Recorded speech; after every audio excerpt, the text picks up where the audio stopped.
It was a beautiful Tuesday morning in Riverside Heights, one of those neighborhoods where every house looked like it belonged in a magazine. The kind of place where people jogged with expensive headphones and walked dogs that cost more than most people's cars. David Johnson had just finished his coffee at the local cafe, the same one he'd been visiting for the past 3 weeks. He was dressed in a navy blue suit, crisp white shirt, and polished black shoes.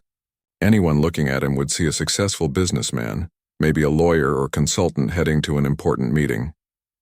David checked his watch as he walked down Maple Street.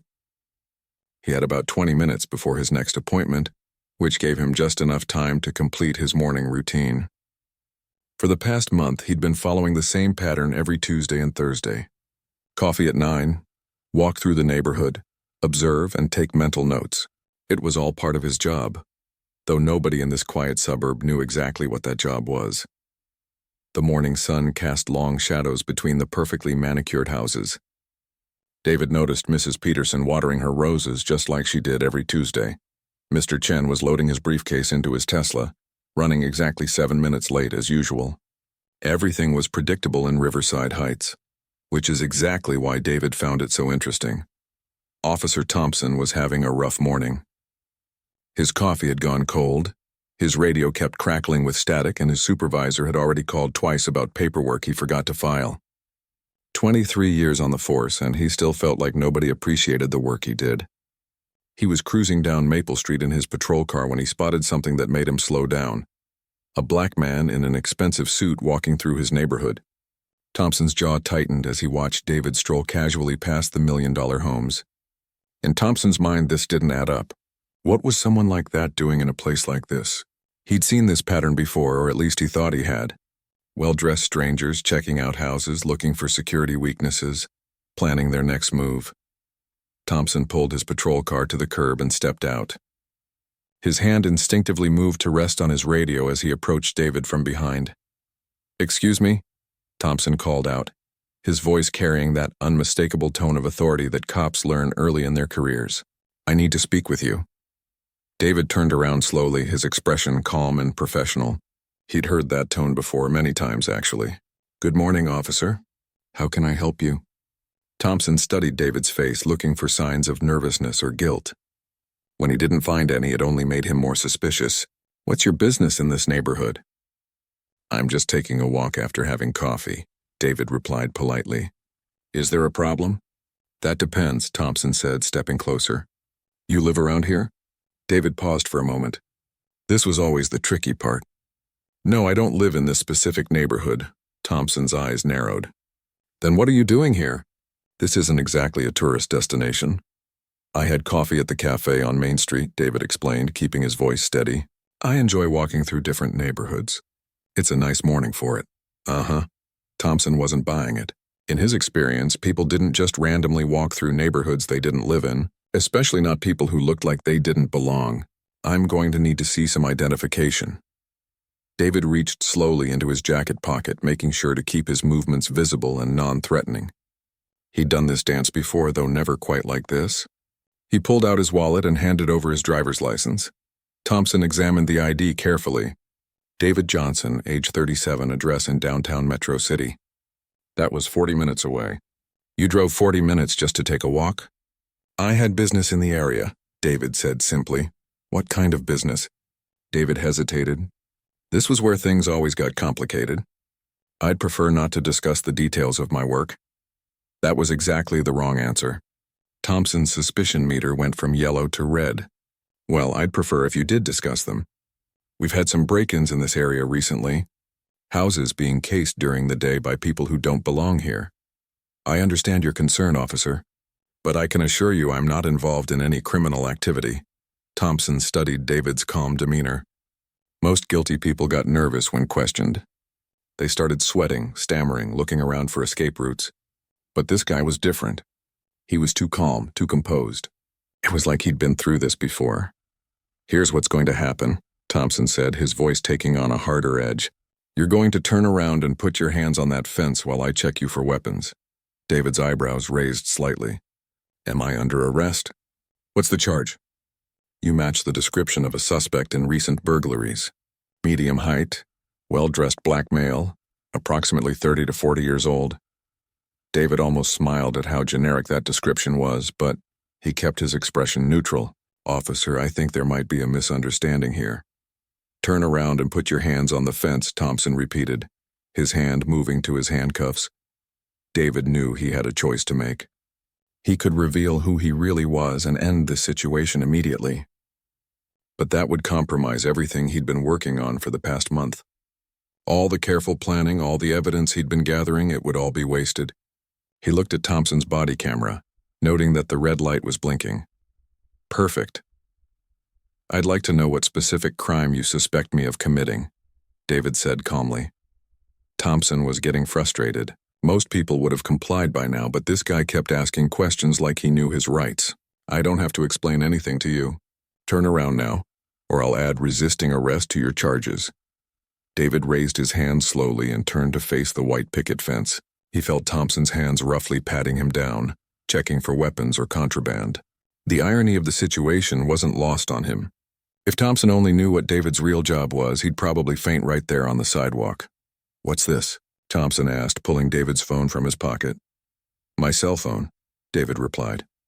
Thompson scrolled through the recent calls, looking for anything suspicious.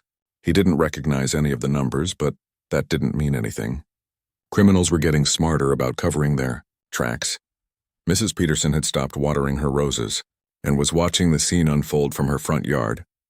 Mr. Chen had gotten out of his Tesla and was recording everything on his phone. A small crowd was beginning to gather, drawn by the flashing lights of the patrol car.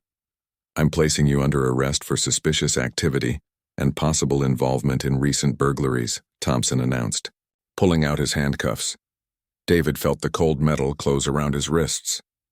"I'd like to call my attorney," he said. "You'll get your phone call at the station," Thompson replied, leading David toward the patrol car. As they walked, David caught sight of his reflection in a car window. Here he was, a respected law enforcement professional with 15 years of experience, being arrested for the crime of walking while black in an upscale neighborhood. The situation would have been laughable if it weren't so serious. Thompson opened the back door of the patrol car and helped David inside, placing his hand on David's head to protect it from the doorframe. It was one of the few courteous gestures Thompson had shown during the entire encounter. As the patrol car pulled away from Maple Street, David sat quietly in the back seat. He wasn't worried about the arrest itself. He knew it wouldn't stick, and he knew he'd be released soon enough. What concerned him was how this would affect his investigation.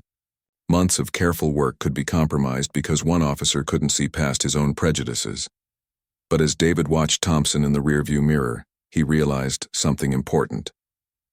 This arrest wasn't a setback in his investigation. It was the breakthrough he'd been waiting for. The Metro City Police Department's 3rd precinct looked exactly like every other police station David had ever been in. Beige walls, fluorescent lights that buzzed constantly, and the smell of old coffee mixed with cleaning supplies. Thompson led him through the front doors with a swagger that suggested he was quite proud of his morning's work. "Got another one, Sarge," Thompson announced to the desk sergeant as they approached the front counter. "Caught him casing houses in Riverside Heights." Sergeant Patricia Rivera looked up from her paperwork. She'd been working the desk for 8 years, and she'd seen Thompson bring in his share of arrests. Something about this one felt different, though. The man in handcuffs didn't look like the usual suspects Thompson dragged in. He was calm, well-dressed, and carrying himself with a confidence that seemed out of place for someone who'd just been arrested. "What's the charge?" Rivera asked, pulling out the arrest forms. "Suspicious activity, possible burglary," Thompson replied. He was walking through an upscale neighborhood with no legitimate reason to be there. Rivera raised an eyebrow. Walking through a neighborhood wasn't exactly a crime, but she'd learned not to question Thompson too directly. He had a tendency to get defensive when his arrests were challenged. David stood quietly as Thompson began filling out the paperwork. He was studying the layout of the station, noting the positions of security cameras, the location of the watch commander's office, and the general flow of activity. Old habits died hard even when you were on the wrong side of the handcuffs. "Name?" Thompson asked, pen poised over the arrest form. "David Johnson," he replied. "Address?" David provided his downtown address, the same one that was on his driver's license. Thompson wrote it down without looking up. "Occupation?" This was where things got interesting. David paused for a moment, considering his options. Government employee, he said finally. Thompson snorted. Yeah, right. What department? Sanitation?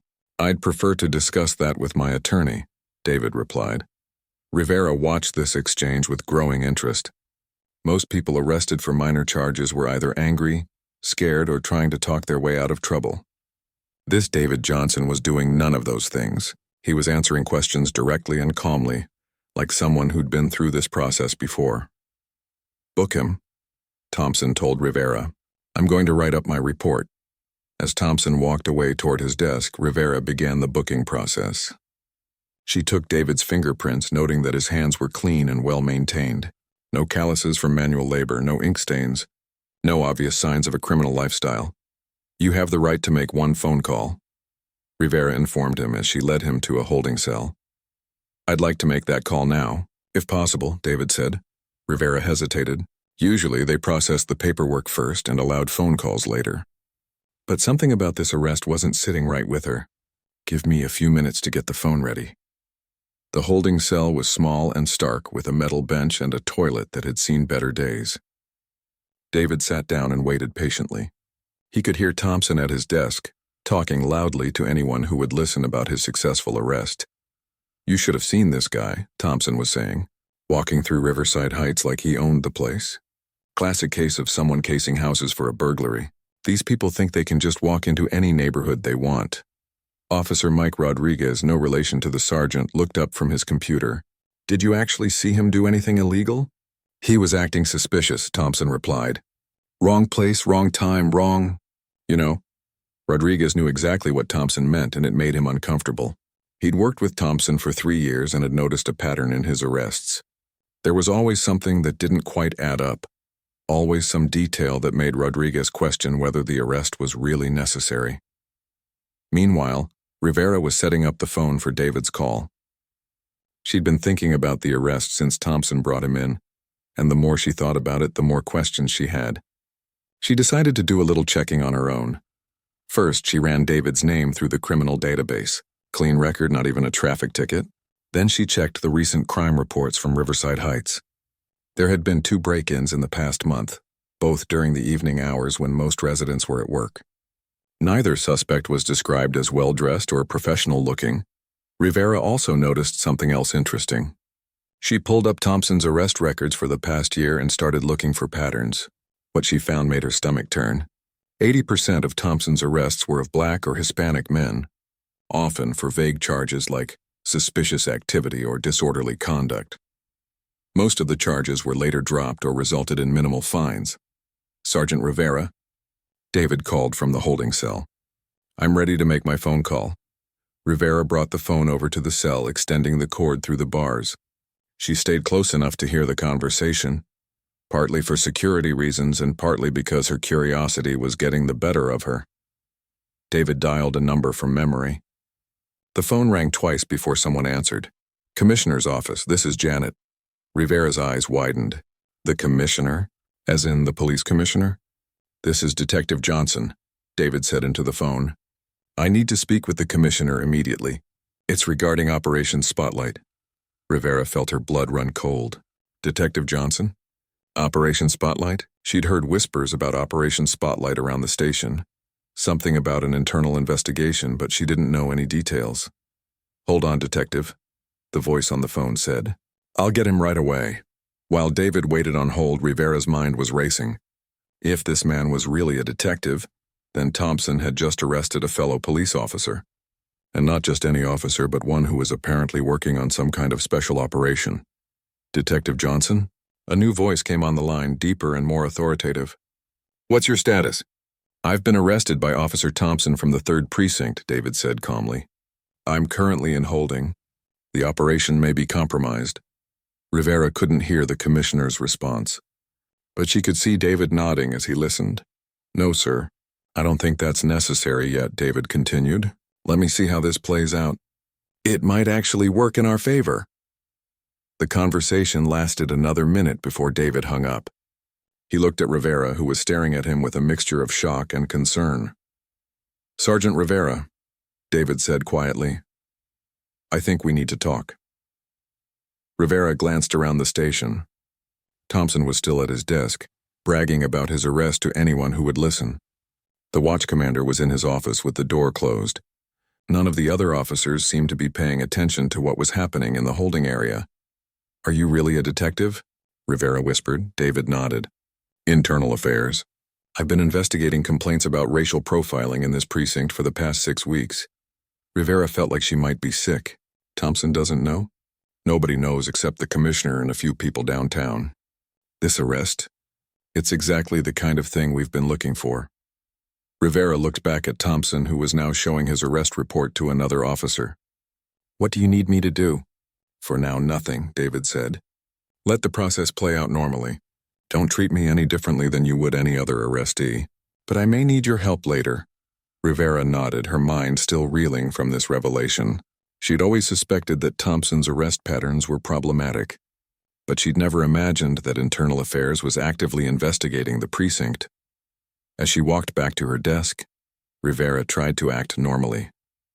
She processed David's paperwork, just like she would for any other arrest, but her hands were shaking slightly as she typed, and she found herself glancing repeatedly at Thompson. Thompson, meanwhile, was basking in the approval of his colleagues. He'd made what he considered a solid arrest, removing a potential threat from an upscale neighborhood. In his mind, he was doing exactly what the community wanted him to do, keeping the wrong kind of people out of the right kind of places. "You think he'll lawyer up?" asked Officer Williams, looking at Thompson's arrest report. "Probably," Thompson replied. "They always do. But we've got him dead to rights. Wrong place, wrong time couldn't explain what he was doing there. Classic suspicious behavior." Rivera listened to this conversation from her desk, knowing what she now knew about David's true identity. The irony was almost too much to bear. Thompson was celebrating the arrest of the very person who was investigating him for exactly this kind of behavior. As the morning wore on, Rivera found herself watching the clock. She wondered how long it would be before David's true identity was revealed, and what would happen to Thompson when it was. She also wondered about her own role in all of this. Had she been complicit in Thompson's behavior by not speaking up sooner? The station continued its normal rhythm around this extraordinary situation. Phones rang, reports were filed, and officers came and went on their shifts. But Rivera knew that everything was about to change, and that this morning would be remembered as the day that Thompson's career came crashing down around him. David sat quietly in his cell, watching the activity in the station through the bars. He'd been in worse situations during his career, but he'd never been on this side of the law before. It was an enlightening experience, and it gave him a new perspective on what arrested suspects went through. He made mental notes about everything he observed, knowing that it would all be part of his eventual report. The trap had been set, and Thompson had walked right into it. 2 hours had passed since David's arrest, and the 3rd precinct was settling into its usual midday routine. Thompson had finished his paperwork and was now regaling anyone who would listen with details about his morning arrest. He'd embellished the story slightly with each telling, making David seem more suspicious and himself more heroic. "I'm telling you, this guy was definitely up to something," Thompson said to Officer Kelly as they stood by the coffee machine. The way he was walking, checking out houses, taking mental notes. Classic burglar behavior. Kelly nodded politely, but she wasn't really listening. She'd heard variations of this story from Thompson many times before. Different suspect, same outcome. She wondered sometimes if Thompson ever arrested anyone who actually looked like him. Sergeant Rivera was trying to focus on her paperwork, but her mind kept wandering to the man in the holding cell. Every few minutes she'd glance over to see David sitting calmly on the metal bench, occasionally looking around the station with an expression that seemed more analytical than worried. For someone who'd been arrested, he was remarkably composed. The phone at Rivera's desk rang, startling her out of her thoughts. 3rd Precinct. Sergeant Rivera speaking. "This is Captain Brooks from downtown," the voice said. "I need to speak with whoever's in charge of your holding area." Rivera's pulse quickened. Captain Brooks was the liaison between the precincts and Internal Affairs. "That would be me, sir." "Good. I understand you have a David Johnson in custody." Rivera glanced around the station to make sure no one was listening. "Yes, sir. He was brought in this morning by Officer Thompson. I need you to bring Johnson to the phone immediately." This is regarding an ongoing operation. Rivera's hands were trembling as she hung up. She walked over to David's cell, trying to keep her expression neutral despite the racing of her heart. Johnson, you've got another phone call, she said. Loud enough for the other officers to hear, David stood up slowly. Thank you, Sergeant. As Rivera led him to the phone, she whispered, Captain Brooks from downtown. David nodded. This was the call he'd been expecting, though it had taken longer than anticipated. He took the phone and waited for Rivera to step back, though he noticed she stayed within earshot. Detective Johnson, he said into the phone. David, it's Captain Brooks. What's your situation? I'm in holding at the 3rd Precinct. Officer Thompson arrested me this morning while I was conducting surveillance in Riverside Heights. Was the arrest justified? David glanced around the station. Thompson was still by the coffee machine, completely oblivious to what was happening. Not by any legal standard. I was walking down a public street after having coffee. Thompson's stated reason was that I matched the description of a burglary suspect. What description? Black male, medium height, well-dressed, between 30 and 40 years old. Captain Brooks was quiet for a moment. That describes about half the professional men in Metro City. Exactly. How do you want to proceed? I can have you released immediately. David considered his options. The smart move would be to end this charade now, reveal his identity and file his report. But something told him to wait. Thompson's behavior during the arrest had been textbook racial profiling, but David sensed there might be more to uncover. Give me another hour, David said. I want to see how this plays out. Thompson's body camera recorded everything, and I think there might be additional evidence to gather. Are you sure? The longer this goes on, the more complicated it becomes. I'm sure, but I may need backup if things escalate.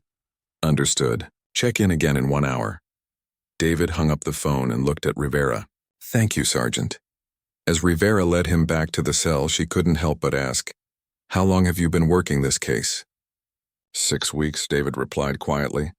We've received 17 complaints about Officer Thompson in the past year. All from minority citizens, all involving questionable arrests or traffic stops. Rivera felt a knot forming in her stomach.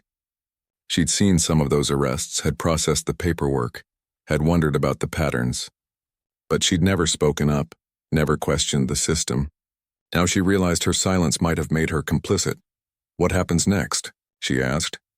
That depends on Thompson, David said as they reached the cell, and on how the rest of the department responds.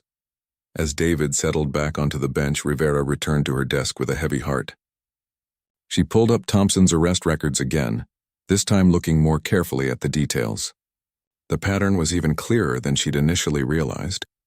Traffic stops in upscale neighborhoods, arrests for vague charges, suspects who were almost exclusively people of color. Meanwhile, Thompson was growing impatient.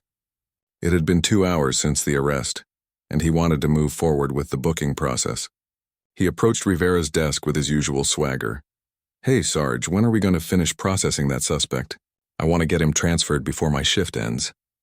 Rivera looked up from her computer screen. There might be a delay. I'm waiting for some information from downtown. Thompson frowned. What kind of information? It's a simple burglary case. Just routine checks, Rivera said, trying to keep her voice steady. You know how it is with arrests in upscale neighborhoods. They want to make sure everything's by the book. Thompson's frown deepened. In his experience, arrests in upscale neighborhoods were usually fast-tracked, not delayed. What aren't you telling me, Rivera? Before Rivera could respond, her phone rang again. She answered it quickly, grateful for the interruption. 3rd Precinct, Sergeant Rivera. This is Detective Lisa Chen from Internal Affairs, the voice said. I understand Officer Thompson made an arrest this morning. Rivera's eyes widened. Another call from Internal Affairs. Yes, ma'am. I'm going to need copies of all the paperwork, including the body camera footage. This is priority 1. Yes, ma'am. I'll get that prepared immediately. Thompson was watching Rivera's face as she took the call, and he didn't like what he was seeing. Her expression was tense, worried. She kept glancing at him and then looking away. What was that about? Thompson demanded when Rivera hung up. Just routine follow-up, Rivera said, but her voice lacked conviction. Thompson's instincts were telling him something was wrong. In 23 years on the force, he'd developed a sense for when situations were about to go sideways. This felt like one of those times. Rivera, look at me. Thompson said, his voice taking on a harder edge. What the hell is going on? Rivera met his eyes reluctantly. She could see the suspicion there, the growing awareness that his morning arrest might not have been as routine as he'd thought. I think you should sit down, Rivera said quietly. I don't want to sit down. I want to know why Internal Affairs is asking about my arrest. The words hung in the air between them. Rivera realized that Thompson had heard enough of her phone conversation to understand that something serious was happening. Around the station, other officers were beginning to take notice of the tension. Officer Rodriguez approached Thompson's desk. Everything okay here? Thompson turned to face him, his jaw tight with anger and confusion. Internal Affairs is asking questions about my arrest this morning. The guy I picked up in Riverside Heights. Rodriguez glanced toward the holding cell where David was sitting. What kind of questions? That's what I'm trying to find out, Thompson replied, his voice rising slightly. The conversation was beginning to attract attention from other officers in the station. Detective Williams walked over from his desk, followed by Officer Kelly. Soon, a small group had gathered around Thompson's desk. Who's the suspect? Detective Williams asked. Some guy named David Johnson, Thompson replied. Caught him casing houses in an upscale neighborhood. Should have been open and shut. Williams frowned. David Johnson? That name sounds familiar. Rivera felt her heart sink. If other officers recognized David's name, the situation was about to explode. She looked toward the holding cell where David was sitting calmly, apparently unconcerned about the growing commotion in the main area of the station. Where do you know that name from? Thompson asked Williams. Williams was thinking hard, trying to place the name. Wasn't there a David Johnson who testified in that police misconduct case last year? The one where that officer from the 5th Precinct got fired? The color drained from Thompson's face. What are you saying?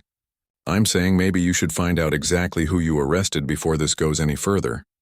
Thompson looked around at the faces of his colleagues. They were all staring at him with expressions ranging from concern to alarm. For the first time since making the arrest, Thompson began to wonder if he'd made a terrible mistake. Rivera's phone rang again, and this time everyone in the group turned to listen as she answered. 3rd Precinct. Sergeant Rivera, this is Commissioner Martinez. I need to speak with your watch commander immediately. We have a situation that requires immediate attention. Rivera's hands were shaking as she transferred the call to Captain Foster's office. Within seconds, Foster's door flew open and he strode quickly toward the group gathered around Thompson's desk. Thompson, Foster said, his voice tight with barely controlled anger. My office now. As Thompson followed Foster toward the office, Rivera caught David's eye through the bars of the holding cell.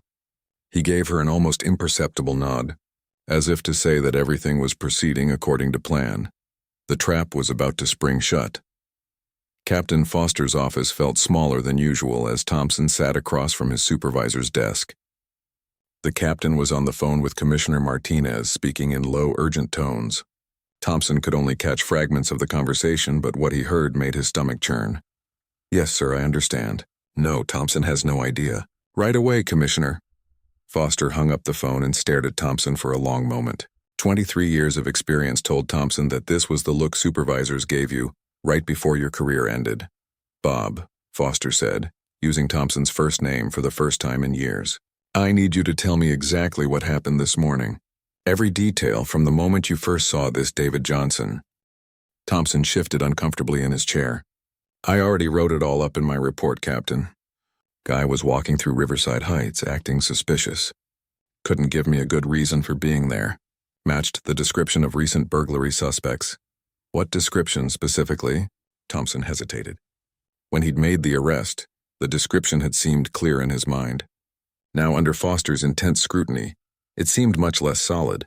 Black male, medium height, well-dressed, between 30 and 40. Foster leaned back in his chair. Bob, do you know how many men in this city fit that description? Look, Captain, I know what I saw. This guy was casing houses. I could tell by the way he was walking, the way he was looking around. The way he was looking around? Yes, like he was checking for security cameras, looking for weak points in the houses. Classic burglar behavior. Foster was quiet for a moment, studying Thompson's face. Bob, I'm going to ask you a direct question, and I need a direct answer. Did race play any factor in your decision to stop David Johnson? Thompson's face flushed red. Of course not, Captain. I don't see color when I'm doing my job. I treat everyone equally. Foster nodded slowly, but his expression suggested he wasn't convinced. I'm going to need you to wait here while I handle some things. Don't leave this office, don't talk to anyone. Don't use your phone. Do you understand? Thompson nodded, though confusion and fear were written all over his face. As Foster left the office, Thompson sat alone with his thoughts. For the first time since making the arrest, he began to seriously question whether he'd made the right decision. Meanwhile, in the main area of the station, Sergeant Rivera was trying to maintain some semblance of normal operations while chaos swirled around her. Officers were whispering in small groups, everyone speculating about what was happening with Thompson's arrest. The tension in the air was thick enough to cut with a knife. Detective Williams approached Rivera's desk again. Sarge, I've been thinking about that David Johnson name. I'm pretty sure he's the internal affairs detective who's been working high-profile misconduct cases. Rivera tried to keep her expression neutral, but inside she was panicking.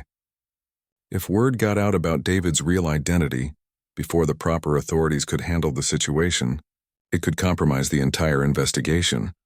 I'm sure it's just a coincidence, Rivera said weakly. Williams wasn't buying it. Come on, Rivera. Internal Affairs has been asking questions. The commissioner's office is involved, and Thompson's locked in Foster's office. This isn't a coincidence. Before Rivera could respond, the front doors of the station opened and 3 people in business suits walked in. Rivera recognized Detective Chen from Internal Affairs, but she didn't know the other 2. One was a woman in her 50s with silver hair and an unmistakable air of authority. The other was a tall black man who looked like he could be David's supervisor. The woman approached Rivera's desk and showed her badge. Lieutenant Karen Washington, Internal Affairs. I need to speak with the suspect in the Thompson arrest immediately. Rivera's hands were shaking as she stood up. Yes, ma'am. Right this way. As they walked toward the holding area, every officer in the station stopped what they were doing to watch.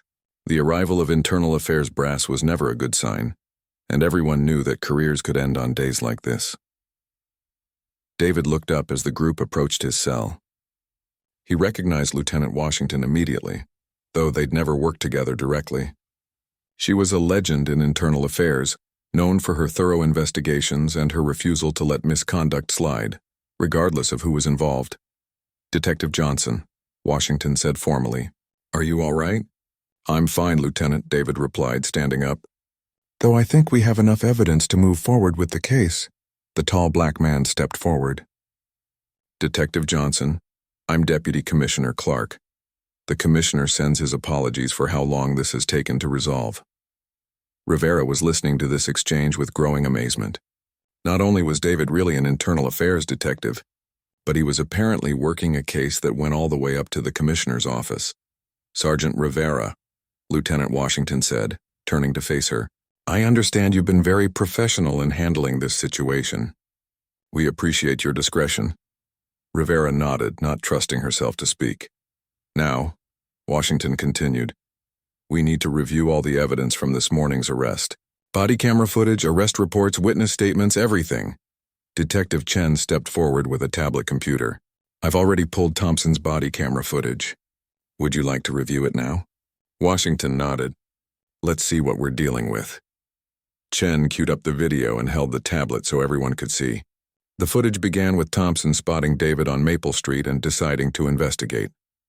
They watched as Thompson approached David, questioned him, and ultimately arrested him. What struck Rivera most as she watched was how calm and professional David remained throughout the encounter, and how Thompson's suspicions seemed to escalate without any justification. When Thompson claimed that David matched the description of burglary suspects, Rivera realized how generic and potentially discriminatory that description really was. Stop the video there, Washington said when they reached the point where Thompson was putting handcuffs on David. Sergeant Rivera, in your professional opinion, did you see any criminal behavior on Mr. Johnson's part? Rivera looked around nervously. She was about to give testimony that could end a colleague's career, but she knew she had to tell the truth. No, ma'am. I saw a man walking down a public street, answering questions politely and complying with officer commands. And what about Officer Thompson's behavior? Rivera took a deep breath. I think Officer Thompson made assumptions based on Mr. Johnson's race and the neighborhood he was in. I don't think he would have stopped a white man under the same circumstances. Washington nodded grimly. That's consistent with what we've been seeing in our investigation. Deputy Commissioner Clark stepped forward. Detective Johnson, I think it's time to wrap this up. How do you want to handle the revelation? David considered the question carefully. He could simply walk out of the cell and let everyone figure out what had happened, but he thought there might be value in a more dramatic revelation. Something that would send a clear message to every officer in the precinct. I think we should bring Officer Thompson out here, David said. Let him see the whole picture at once. Washington smiled grimly. I like the way you think, Detective. She turned to Rivera. Sergeant, please ask Captain Foster to bring Officer Thompson out here. Tell him the Commissioner's representative needs to speak with him regarding the arrest. Rivera hurried toward Foster's office, her mind reeling from everything she'd witnessed. She knocked on the door and delivered Washington's message. A moment later, Foster emerged with Thompson behind him. Thompson looked haggard and confused as he walked toward the holding area. He could see the group of people in business suits gathered around the cell, but he couldn't make out what they were discussing. Officer Thompson, Lieutenant Washington said as he approached. I'm Lieutenant Washington from Internal Affairs. I need to ask you some questions about your arrest this morning. Thompson's face went pale. Internal Affairs was every cop's nightmare, the department that could end careers with a single investigation. Yes, ma'am. In your arrest report, you stated that the suspect matched the description of recent burglary suspects. Can you be more specific about that description? Thompson glanced toward the holding cell where David was standing calmly behind the bars. Black male, medium height, well-dressed, between 30 and 40 years old. And you felt that description was specific enough to justify an arrest? Thompson was beginning to sense the trap closing around him. He was acting suspicious, ma'am. Walking through a neighborhood where he didn't belong. Didn't belong? Washington's voice took on a sharp edge. What made you think he didn't belong there? Thompson realized he'd just walked into dangerous territory. Any answer he gave would either sound racist or ridiculous. He just seemed out of place. Washington turned to Deputy Commissioner Clark. I think we've heard enough. Clark stepped forward and addressed the group. Officer Thompson, I need to inform you that the man you arrested this morning is Detective David Johnson from Internal Affairs. He was conducting an undercover investigation into complaints of racial profiling in this precinct. The words hit Thompson like a physical blow. He staggered backward, his face draining of all color. Around the station, officers who had been watching the scene began to murmur among themselves. That's impossible, Thompson whispered. David stepped forward in his cell. Officer Thompson, I've been investigating your arrest patterns for 6 weeks. This morning's arrest will be included in my report to the Commissioner. Thompson looked around desperately, as if searching for someone to tell him this was all a mistake. But the expressions on everyone's faces told him it was very real. I was just doing my job, Thompson said weakly. No, Lieutenant Washington replied firmly. You were profiling citizens based on their race, and now you've provided us with perfect evidence of that behavior. As the reality of the situation sank in, Thompson realized that his career in law enforcement was over. 23 years of service ended by his own prejudices and poor judgment. The trap had finally sprung completely shut. The silence in the 3rd precinct was deafening. Every officer, every civilian employee, every person in the building seemed to be holding their breath as the full weight of what had just happened settled over them. Officer Thompson stood frozen in place, staring at David through the bars of the holding cell as if he could make this nightmare disappear through sheer willpower. Lieutenant Washington stepped forward, her voice cutting through the silence with professional authority. Officer Thompson, you are hereby suspended from duty pending a full internal affairs investigation. Please surrender your badge, weapon, and any department property immediately. Thompson's hands moved automatically to his belt, unclipping his service weapon and badge with the mechanical movements of someone in shock. Captain Foster stepped forward to collect the items, his face a mask of disappointment and barely controlled anger. Bob, Foster said quietly, you need to leave the building now. Don't talk to the media, don't talk to other officers, don't discuss this case with anyone except your attorney.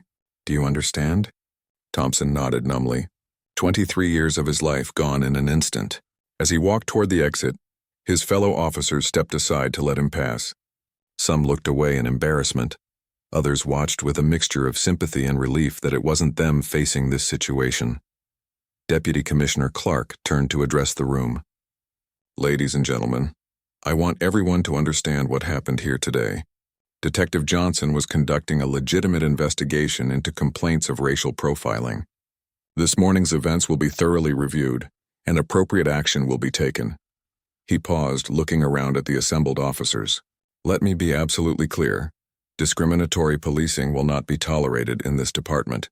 Every citizen deserves to be treated with dignity and respect, regardless of their race, ethnicity, or the neighborhood they happen to be walking through." Detective Chen unlocked David's cell, and he stepped out for the first time in over 3 hours. He straightened his suit jacket and looked around the station that had been his temporary prison. "Detective Johnson," Lieutenant Washington said, "I think you have a report to write." David nodded. "Yes, ma'am. Though I think this morning's events speak for themselves." Sergeant Rivera approached the group hesitantly. "Detective Johnson, I want to apologize. I should have spoken up about Officer Thompson's patterns earlier. I knew something wasn't right, but I didn't act on it." David looked at her with understanding rather than judgment. "Sergeant Rivera, you handled this situation professionally today. That took courage. What matters now is what we all do going forward." Over the next several hours, the station buzzed with activity as internal affairs investigators interviewed witnesses, collected evidence, and documented everything related to Thompson's arrest of David. The body camera footage was copied and secured, witness statements were taken, and a comprehensive timeline of events was established. News of the incident spread quickly through the police department and then to the media. By evening, reporters were gathered outside the 3rd Precinct, eager for details about the internal affairs detective who had been arrested by the very officer he was investigating. Commissioner Martinez held a press conference the following morning, standing at a podium flanked by community leaders and civil rights advocates. "Yesterday, one of our officers arrested Detective David Johnson, an internal affairs investigator who was conducting an undercover operation," the commissioner announced. "The arrest was made without probable cause and appears to have been motivated by racial bias." The commissioner paused, looking directly into the cameras. "This incident is unacceptable and does not represent the values of this police department. Officer Thompson has been suspended pending criminal charges and departmental discipline proceedings," he continued. "But this incident also demonstrates that our Internal Affairs Division is working effectively to identify and address misconduct within our ranks. Detective Johnson's investigation has uncovered patterns of discriminatory policing that we are committed to addressing through comprehensive reforms." The press conference announced several immediate changes: mandatory bias training for all officers, revised policies for traffic stops and arrests, increased oversight of officer conduct, and the establishment of a civilian review board to investigate complaints of police misconduct. Meanwhile, David was in his downtown office, writing what would become one of the most important reports of his career. His investigation had uncovered not just Thompson's misconduct, but systemic issues within the 3rd Precinct that had allowed discriminatory policing to continue unchecked. The report documented 17 complaints against Thompson over the past year, all from minority citizens. It showed that Thompson's arrest rate for Black and Hispanic suspects was more than 4 times higher than the precinct average, while his conviction rate for those arrests was significantly lower. The pattern suggested that Thompson was making arrests based on suspicion and bias rather than evidence of actual criminal activity. But David's report went beyond just Thompson. It revealed that supervisors had failed to notice or address these patterns, that fellow officers had remained silent about questionable arrests, and that the department's systems for tracking and reviewing officer conduct were inadequate. 3 weeks later, the consequences of that Tuesday morning arrest began to unfold in earnest. Officer Thompson was formally charged with deprivation of rights under color of law, a federal civil rights violation that carried potential prison time. He was also terminated from the police department and stripped of his pension benefits. The police union initially fought the termination, but when the full scope of Thompson's misconduct became public, they quietly withdrew their support. No one wanted to be associated with defending what had become a textbook case of racial profiling. Civil rights attorneys filed a federal lawsuit on behalf of all the citizens who had been wrongfully arrested or harassed by Thompson over the years. The city eventually settled for several $1,000,000, money that would fund community programs and police reform initiatives. Captain Foster was transferred to a desk job downtown. His career effectively ended by his failure to supervise Thompson properly. Several other supervisors faced discipline for their roles in allowing the misconduct to continue. But the most significant changes were systemic. The police department implemented new training programs focused on implicit bias and constitutional policing.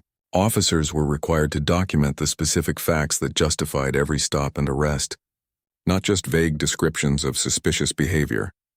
A new early warning system was installed to track officer conduct and identify problematic patterns before they escalated. Community oversight was strengthened, giving citizens a real voice in police policies and practices.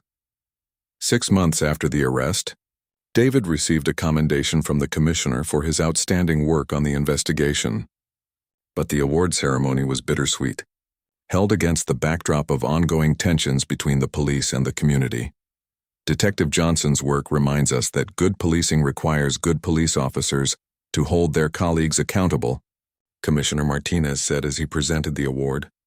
The badge is a symbol of public trust, and that trust must be earned every day through fair, constitutional, and respectful law enforcement. David accepted the award, but in his brief remarks he focused on the future rather than the past. This investigation was successful because community members had the courage to file complaints, because dedicated officers like Sergeant Rivera chose to do the right thing when it mattered, and because our department was willing to confront uncomfortable truths about our own practices. He paused, looking out at an audience that included police officers, community leaders, and some of the citizens who had been wrongfully arrested by Thompson. Real change happens when we all work together to ensure that every person in our city is treated with the dignity and respect they deserve. Thompson, meanwhile, was sentenced to 18 months in federal prison. He lost his house, his pension, and most of his friends. His wife divorced him, and his adult children struggled with the shame of having a father who had become a symbol of police misconduct. In his final interview before reporting to prison, Thompson was asked if he understood what he had done wrong. His answer revealed how little he had learned from the experience. "I was just trying to keep the neighborhood safe," he said. "Maybe I made some mistakes, but my heart was in the right place." It was exactly the kind of response that showed why David's investigation had been so necessary, and why the reforms it prompted were so important. 1 year after the arrest, David was walking through Riverside Heights again, this time openly wearing his detective badge. Mrs. Peterson was still watering her roses, and Mr. Chen was still loading his briefcase into his Tesla. But something had changed in the neighborhood, and in the city as a whole. Citizens reported feeling more confident about filing complaints against police officers. Community relations had improved as officers received better training and closer supervision. And while discrimination hadn't been eliminated overnight, there were fewer stories like Thompson's making headlines. David's arrest had lasted only a few hours, but its consequences would be felt for years to come. Sometimes, he reflected, justice requires someone to be willing to put themselves in an uncomfortable position in order to expose an uncomfortable truth. The case became a teaching tool in police academies across the country, a reminder that the badge comes with great responsibility, and that those who abuse that responsibility will be held accountable. It was a lesson that Thompson had learned too late, but one that thousands of future officers would carry with them throughout their careers. In the end, David's morning walk through Riverside Heights had accomplished exactly what it was intended to do. It had revealed the truth about Officer Thompson, led to meaningful reforms, and sent a clear message that discriminatory policing would not be tolerated. Justice had been served, not just for David, but for every citizen who deserved to walk down any street in their city, without fear of being judged by the color of their skin, rather than the content of their character.